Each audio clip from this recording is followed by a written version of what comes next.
On this episode of the Smoke and Barrel Show, we're going to talk to you about gun safety and how to avoid being that guy.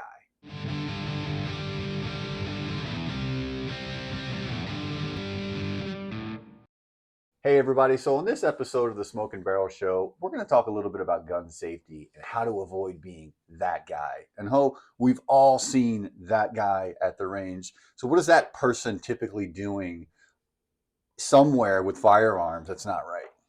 It's probably that person that's complacent about safety or maybe just doesn't know, and it's making everyone else around them a little bit uneasy. It's a safety hazard for themselves, safety hazard for those around them. Yeah, I don't think I've ever been that guy, or at least I hope I haven't. I've always kind of treated them very safe. Now, when I first started, I may not have known exactly what I was doing, and that's where it helps to have somebody like Wang around. Wang is actually a certified NRA instructor, and so you're able to give me a lot of tips. And do you see these people often? Do you walk up to them and say, "Hey, listen, you may not want to be doing that"? So Every so often you do run across these people that it's egregious stuff. It's like, hey, you might wanna check yourself. You might want to point it down range. You might want to keep your finger off the trigger. But they're just common mistakes. People get complacent about it. So we just want to give you some examples and just some etiquette. Just leading into common tips and etiquette.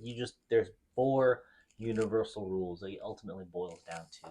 You just need to focus on yeah. those. So that's what we want to talk to you guys about today. So we've taken these four basic rules, we've broken them down into an acronym, TKAB.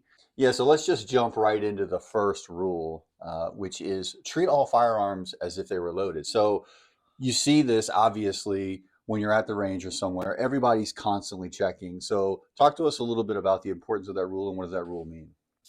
So you want to take the default assumption that all firearms are loaded. Right, It has the innate ability. It could go off. right, So you just want to take that due diligence and make sure that you treat it as if it was loaded. right. If you're at the range or the gun store, you want to treat it as if it was loaded. So if I'm handing you a firearm, for example, Yep, I'm going to make sure that it's unloaded, yep, and clear. I'm Yep, verifying that it's unloaded.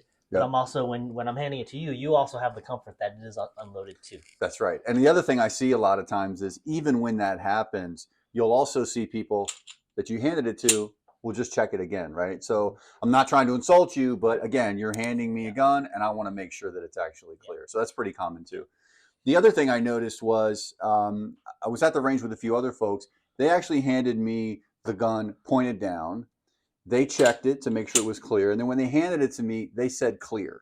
Okay. So is that sort of a common thing too? Do I need to tell the person that I've checked it or am I showing it to them before I hand it to You're them? doubly verifying. Uh, Clear will work. Unloaded is even more straightforward. Yeah.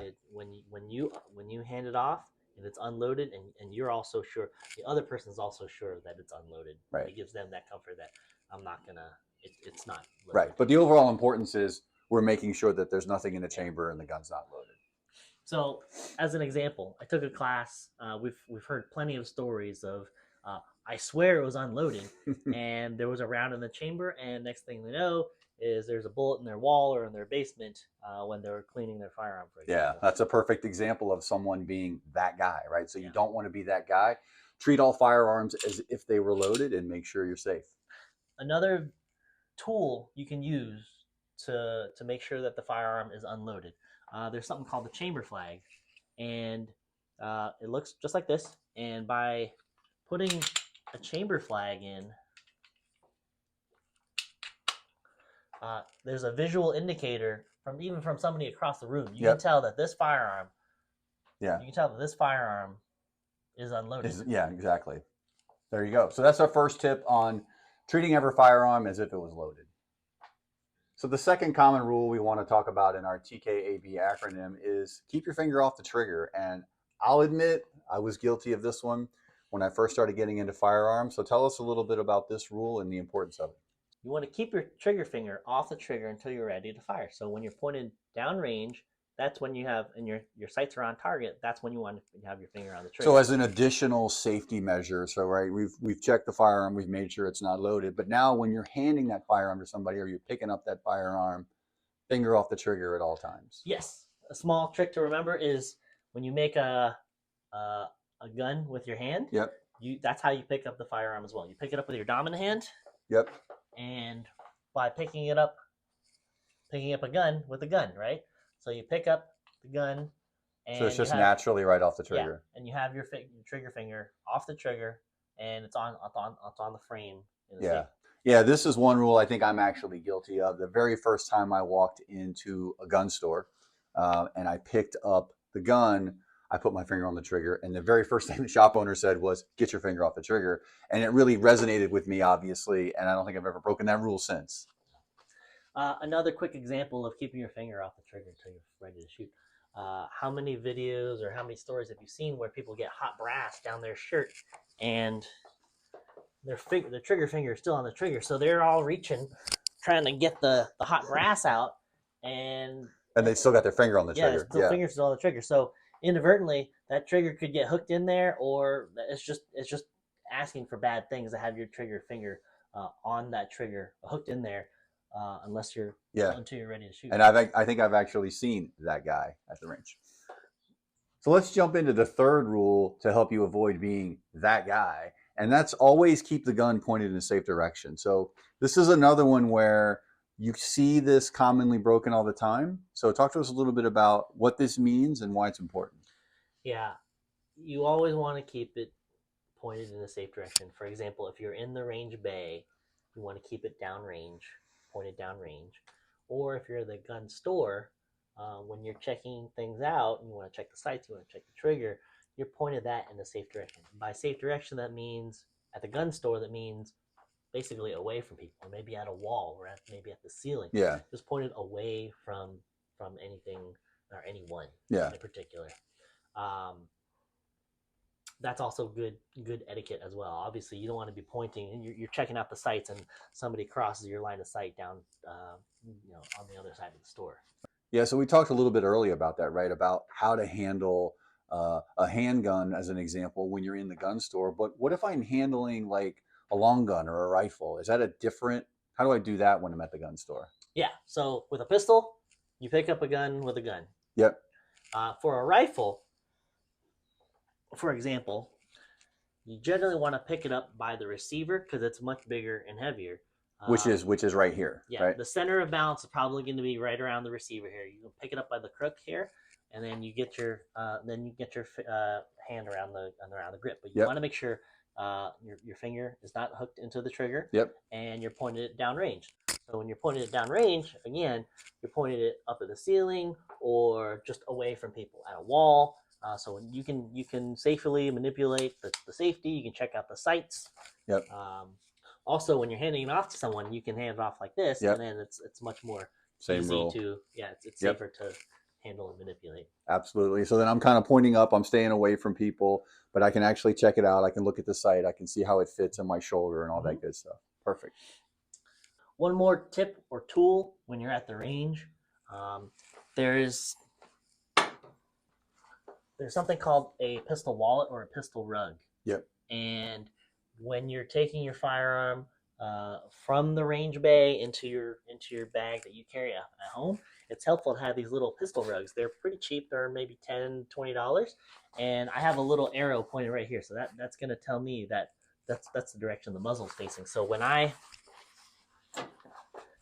put the pistol on the wallet, it's now safely secured in here, and I can go now. So even when it's in the wallet, you've still got the muzzle pointed in the right direction. Correct. Yeah. And I'll safely transport this to my other bag or just hand it off to someone else. Yep. Without fear of it discharging. Yeah, that's a great tip and something good to have.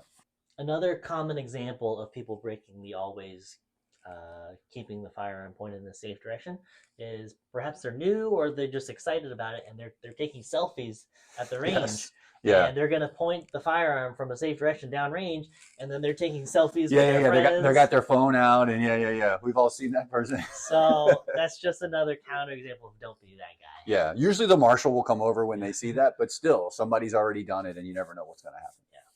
So our last common rule in the TKAB acronym is be sure of your target and what's beyond, right? So this is another one that's really important. So talk to us a little bit about how do I make sure I'm following this rule and what's the importance of it? You want to be sure of your target and what's beyond. Bullets can easily travel a mile unobstructed before gravity Not finally. to mention they can travel through things. Yes, it'll either travel a mile or it's going to hit something. Yeah.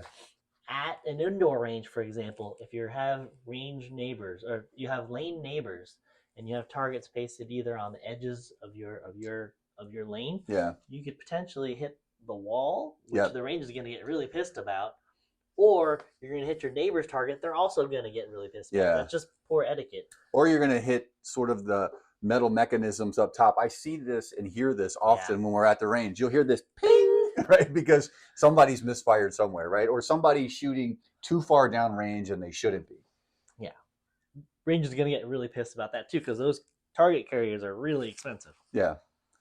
So again, just be sure have your target centered at eye level, and be sure of what's beyond your target. For outdoor ranges, make sure you have your target berm or there's nothing crossing in the line like an animal or anything that can get damaged in your line of sight.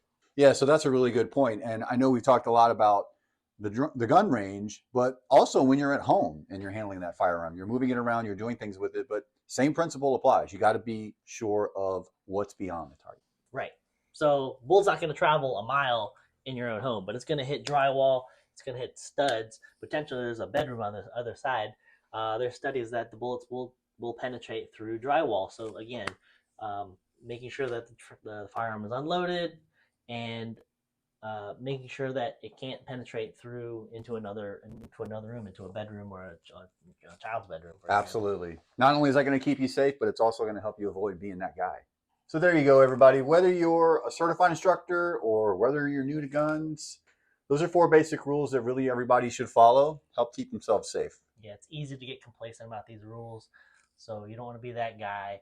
You want to keep yourself safe and others safe as well. Yep. So just a reminder, bring a friend, get out there and practice. Yep. And we'll see you next time on the Smoking Barrel Show. Remember to like and subscribe.